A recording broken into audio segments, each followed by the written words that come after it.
Dieu vous bénisse les lumières, spécialement ceux qui font partie de la famille Connexion Spirituelle. Et laisse-moi vous dire que si vous n'êtes pas encore abonné à ma chaîne, alors cliquez simplement sur s'abonner et vous recevrez en première main tout ce que je mets ici sur ma chaîne. Alors, qu'est-ce qu'on va parler aujourd'hui?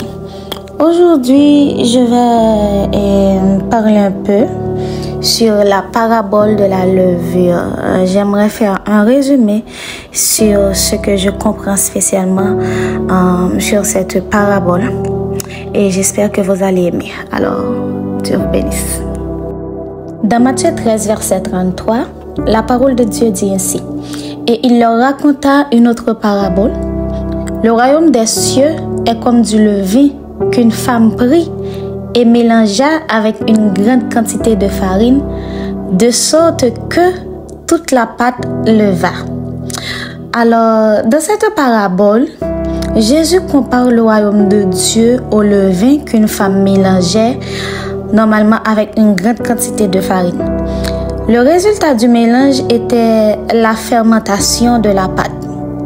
Comme nous le savons tous déjà, la fonction de la levure est de donner du volume et de la qualité à une pâte. Et il est quasiment impossible de réaliser un gâteau, une tarte ou du pain sans y ajouter de la levure. Que pouvons-nous apprendre de cette parabole? Alors, dans cette parabole, Jésus parle du progrès intense du royaume de Dieu dans le monde. Tout comme le levain qui pénètre et se répand dans la pâte et la fait lever, le royaume s'étendra aussi aux quatre coins de la terre. Luc 17, verset 20-21 dit ainsi.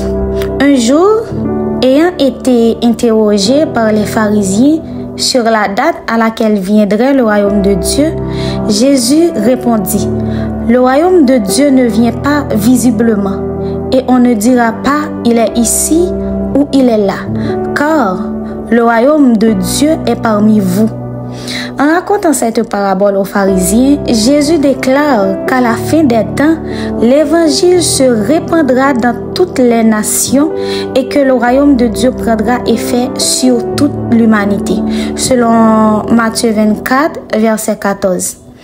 Il dit ainsi, « Et toute la pâte fut levée », c'est-à-dire que le royaume pénétrera tout et croîtra de façon absurde jusqu'à ce que Jésus revienne et c'est par le bon grain de l'ivraie.